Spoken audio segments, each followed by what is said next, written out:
Hi, today is Friday, September 1st, 2023. I'm sitting in my car waiting to go to work. I parked my car outside the company, so it will only take 10 minutes to walk to my office. So I have 20 minutes to spare. I'm going to read this article to practice English by reading it aloud.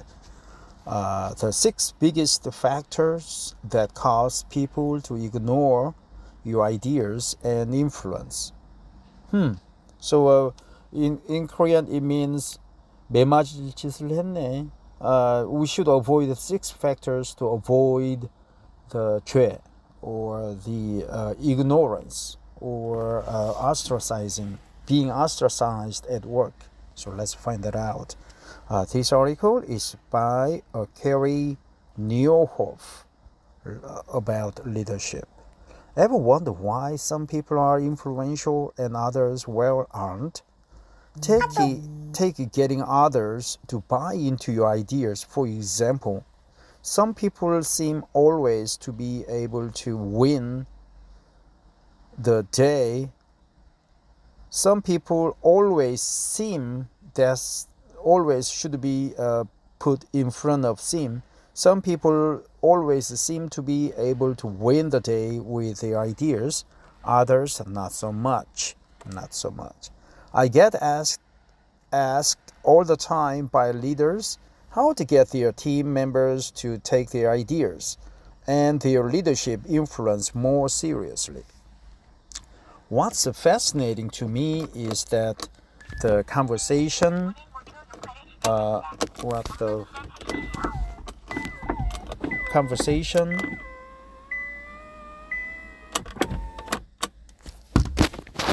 was lowering my windows on the left side. I get asked all the time by leaders how to get their team members to take their ideas and their leadership influence more seriously.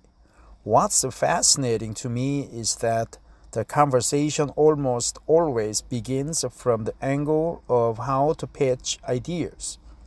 It's as though most of us have convinced ourselves that we just need a better argument point or insight, and then our ideas will catch on. Will catch on. Sometimes that's the case, but more often than not, it's deeper than that. A better argument, better point, better insight, and then our ideas will catch on. It's easy to think leaders buy or reject our ideas, but I am not sure what really at the play most of the time. I'm not sure what's at a deeper level. It's often a question of whether leaders buy you. As harsh as it sounds, here's the truth. As harsh as it sounds, here's the truth. That's a good cliche. As harsh as it sounds, it is what it is. As harsh as it sounds, it's the truth. If a leader doesn't buy you, they will rarely buy your idea.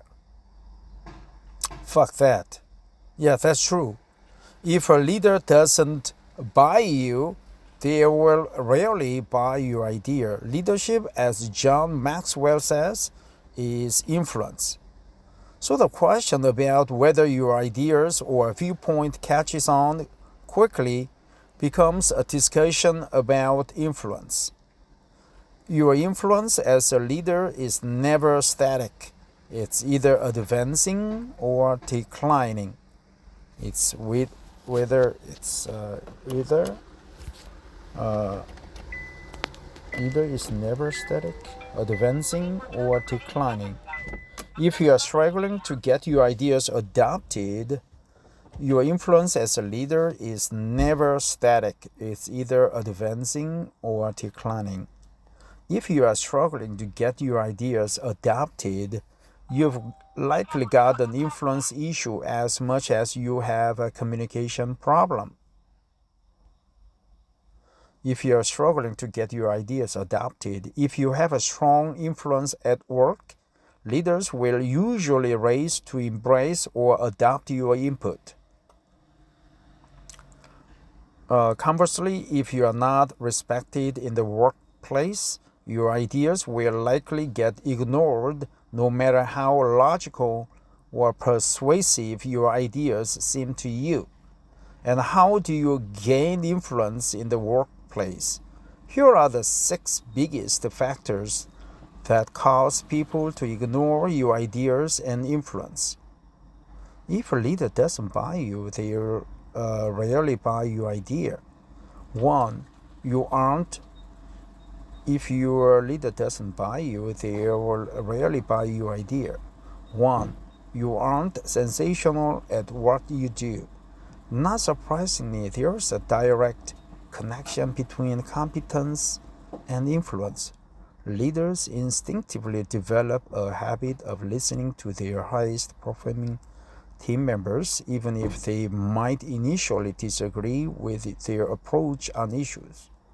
When I see leaders who never seem to be able to get their ideas adopted, I often wonder if it's because their teammates don't respect them.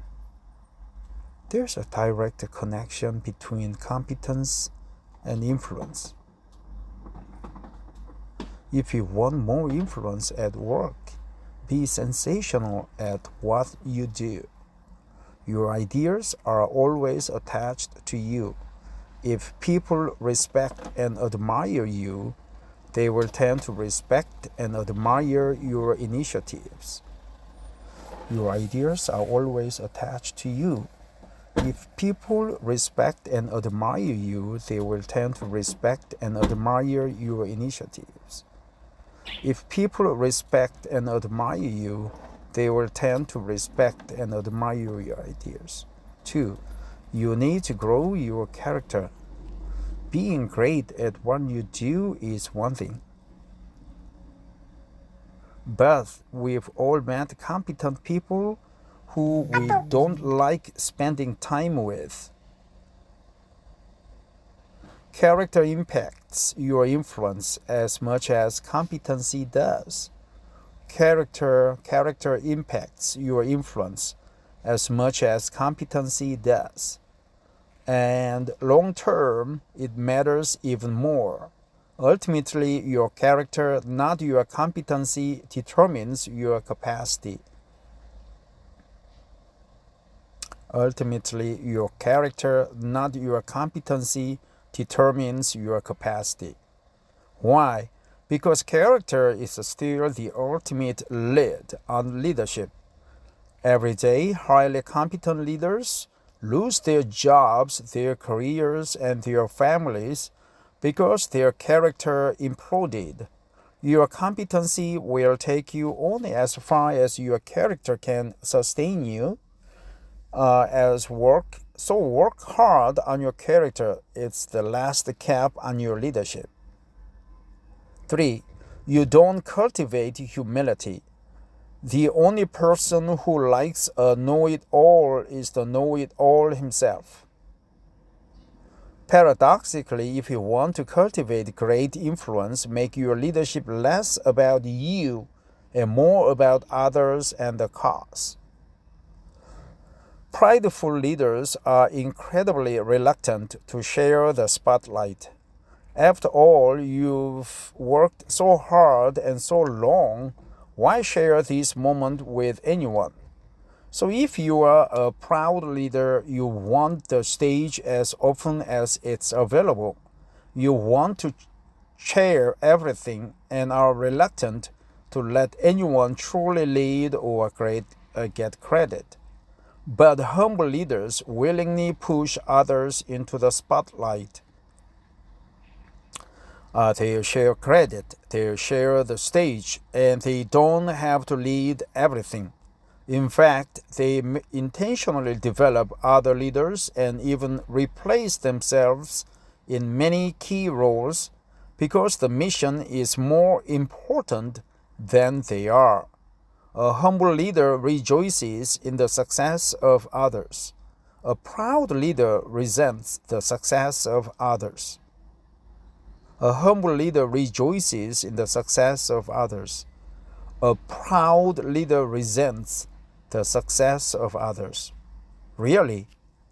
A humble leader rejoices in the success of others.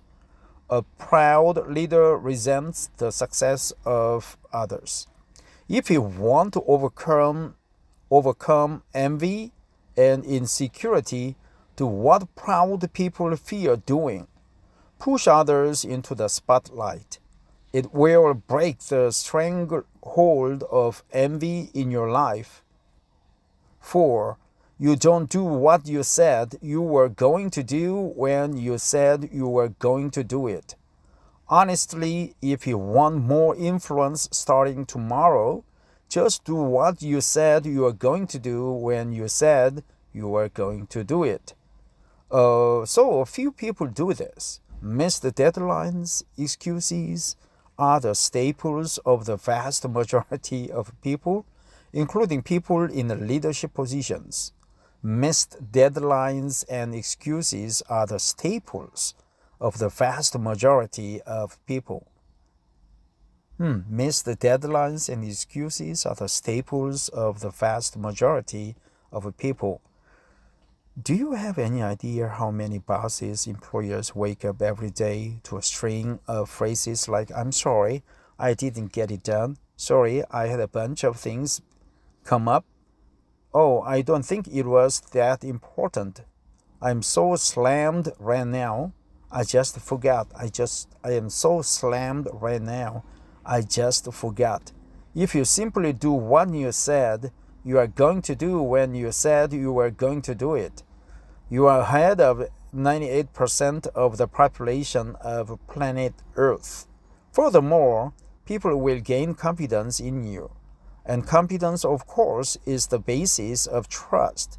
If you know they can trust you, they are far more likely to trust your ideas.